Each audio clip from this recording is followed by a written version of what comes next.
You wake up, check your phone, and there it is. Another post about someone who built a 6-figure business before 25. Or a post that says, you have to sing 24 hours as Beyonce. And just like that, your morning is ruined. Suddenly, your to-do list doesn't feel ambitious enough. Your goal seems small. And worst of all, you feel like you're behind. Sound familiar?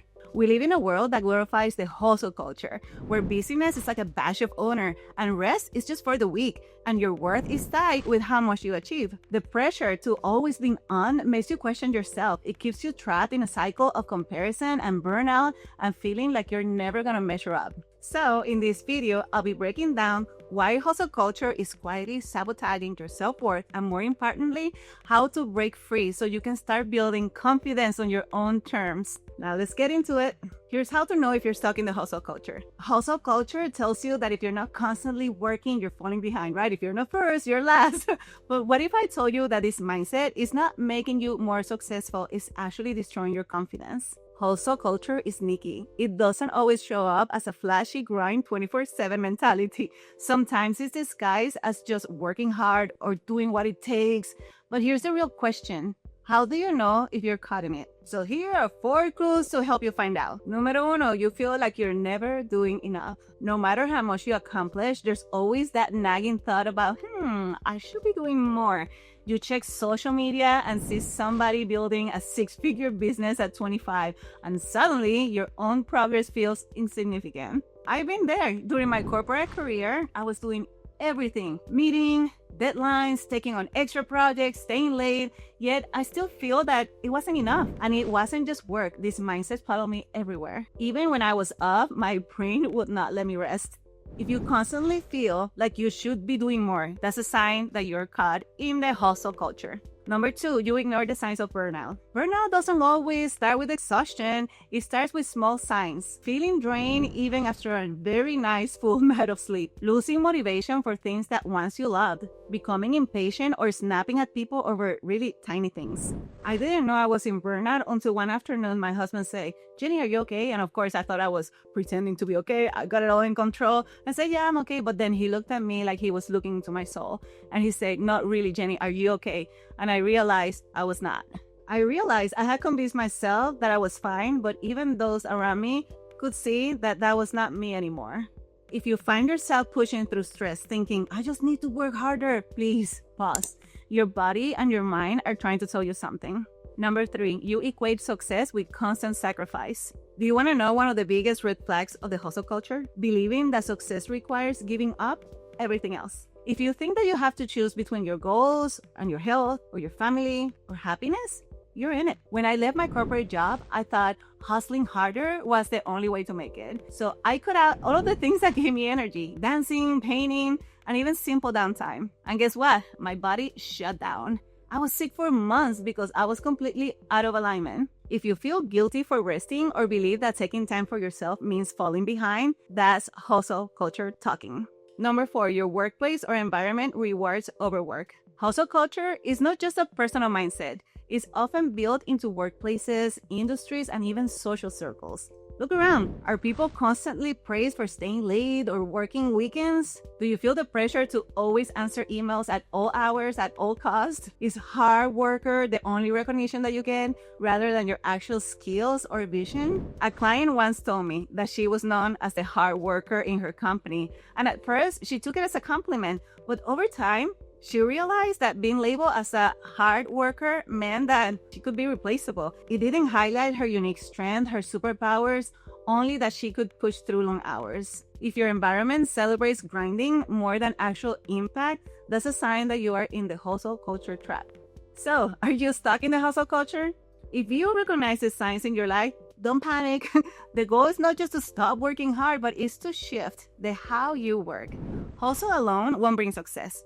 Alignment, strategy, and well-being will do. So ask yourself, are you working towards a goal that fulfills you, that inspires you, or are you just staying busy? Do you feel excited about your work or just obligated to keep pushing? Are you sacrificing yourself for success, or are you making success work for you? Hustle culture might be common, but what you don't have to do is live in it. The first step is recognizing it. The next, choosing a better way. And that's exactly what we're going to be diving into next. Let's go. So how to break free from hustle culture? Number one, define success in every area of your life. One of the biggest traps of hustle culture is that it convinces you that success looks the same for everyone. Constant work, endless sacrifices, and the climbing to the highest possible ladder. But here's the truth. Success is not a one-size-fits-all. The only way to escape the cycle of burnout is to define success for yourself. So how do you do that? Remember, success is not just about career titles or financial goals. It's about every area of your life, your relationships, your health, faith, personal growth, the things that make you happy, your hobbies. For example, when I was in the corporate world, I never aspired to be the president of my function. That really wasn't my version of success. I wanted a leadership role where I could use my superpower, transforming organizations, while still having the freedom for my family, my hobbies, and my business. And you know what? That was my definition. But if I had let outside expectations shape my path, I might have chased a title that really didn't even actually fulfill me. So ask yourself, what does success look like in my career, in my business? What does success look like in my relationship? What does success look like in my personal growth and well-being? Write this down. If you're chasing a version of success that is really not yours, you're always going to feel like you're falling behind, even when you're winning. While you're defining what success matters to you, here's something else that you can do. Number two, shift your mindset. Success is progress, not a destination. Hustle culture tricks you into thinking that success is a finish line, a number, a title, a milestone. But when you see success as a fixed point, every setback feels like a failure. Every detour, it feels like you're wasting your time. I used to think that success was tied to a specific job title, and every time I hit a roadblock, it crushed me. But once I redefined success as progress, everything changed. I stopped obsessing over a single role and started asking myself, what skills do I want to develop? How can I grow as a leader? What opportunities excite me? How can I continue to grow my impact? That shift opened doors that I never expected. I ended up taking 2 major career changes that I absolutely loved because I was focused on growth and not just a destination, a title. If you measure success by progress, your skills, impact, experiences, you're always going to be moving forward. And more importantly, you will actually enjoy the journey instead of burning out trying to reach an arbitrary end goal. Okay, if you take one thing away from this, let it be: success should support your life, not consume it. If your definition of success forces you to sacrifice you, your well-being, your relationships, your happiness, it's time to redefine it. So let's look at the third point. Perfection is an illusion. Don't fall for it. Hustle culture has a sneaky way of making you believe that if something is not perfect, it's not good enough. But here's the truth. Perfection does not exist. Holding yourself to an impossible standard will only lead to stress, self-doubt, and endless overwork.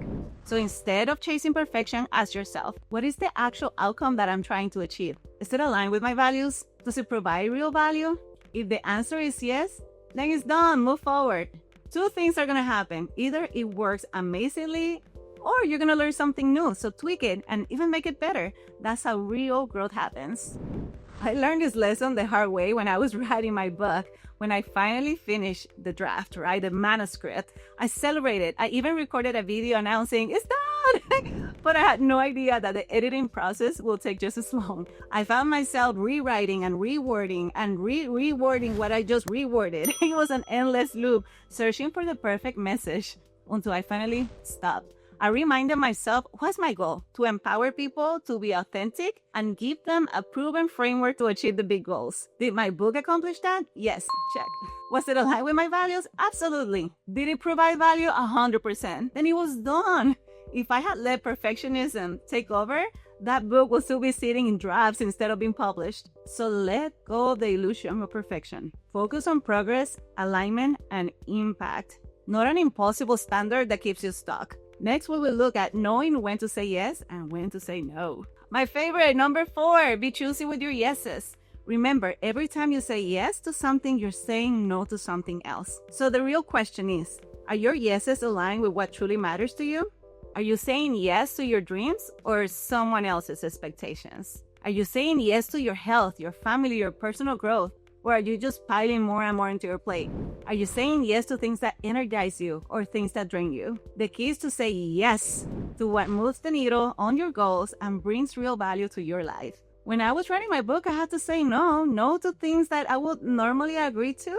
like speaking on panels and attending industry events. It wasn't easy, but I know that every yes to something else was a no to finishing my book. Even now, as part of an entrepreneur group, I'm surrounded by endless training sessions and networking events. And while they are all valuable, I recently decided to step back and I say no to extra events and yes to focus, implementation, so I can make real progress in my business. At the same time, I'm very intentional about my yeses. I say yes to time with my family, yes to experiences that enrich my life, and yes to opportunities that align with where I need to grow next. Your yeses shape your life. Choose them wisely and have enough time to rest. This leads us to the next point. Number 5, rest like it's your job.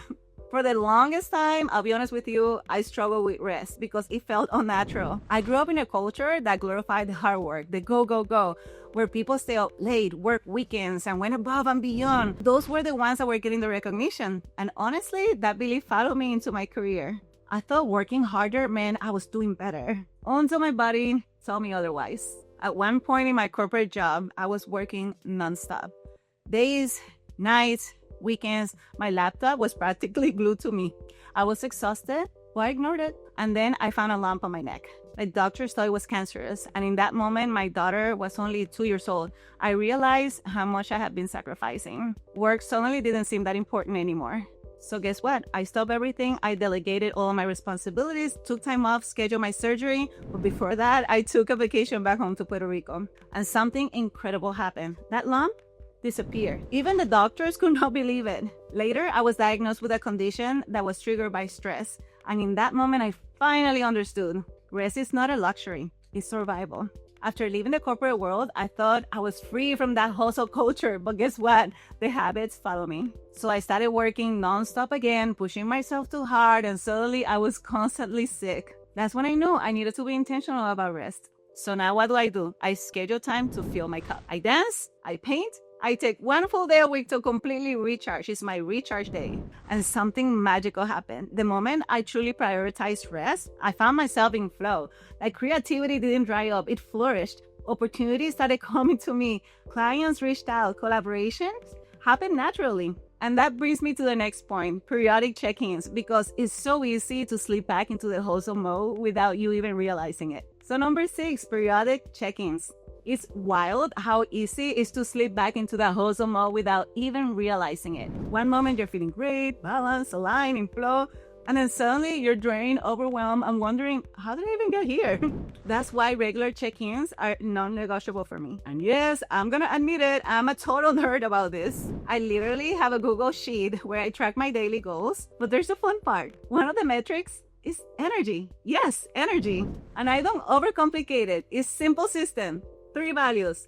Happy face, that means high energy. Mad face, I'm feeling okay. Sad face, I'm drained. Sounds simple, but wow, it's so revealing. When I started seeing too many sad faces back to back in a row, I know that's a red flag and I need to reflect on it. But I don't stop there. Every 2 weeks, I do something else that keeps me on track. I make a wins list. I sit down and write everything I have accomplished. Big, small, medium, it doesn't matter. It could be finishing a big project, meeting a good connection, a good collaboration, taking care of myself, saying no to something that was not in alignment. Why? Because it's so easy to feel like we're not doing enough. But when I look at my wins, I realize I'm moving forward, I'm growing. And honestly, that perspective is everything. Sometimes I like to go back and read my old wins list. And every single time I'm blown away by how much has changed. It's a reminder that living with alignment and intention works. Progress is not always loud and obvious, but it is happening. Understand that success is not about grinding endlessly. It's about alignment. Are you chasing somebody else's version of success? Saying yes to the wrong things, ignoring rest? The rest stays stuck in the hustle. So which one are you? Thanks for watching. If this helped you in getting clarity of what truly matters to you and discovering your path, give it a like, subscribe, and share it with somebody else that needs to hear about this. By the way, if you're tired of feeling invisible, scattered, or unsure of what truly sets you apart, I put together a free resource packed with the best advice I've given my clients. This exact insights that made the biggest impact for them. It will help you uncover your real superpower so you can stop wasting energy on things that don't serve you and start building an intentional personal brand that actually works for you. Link is down below.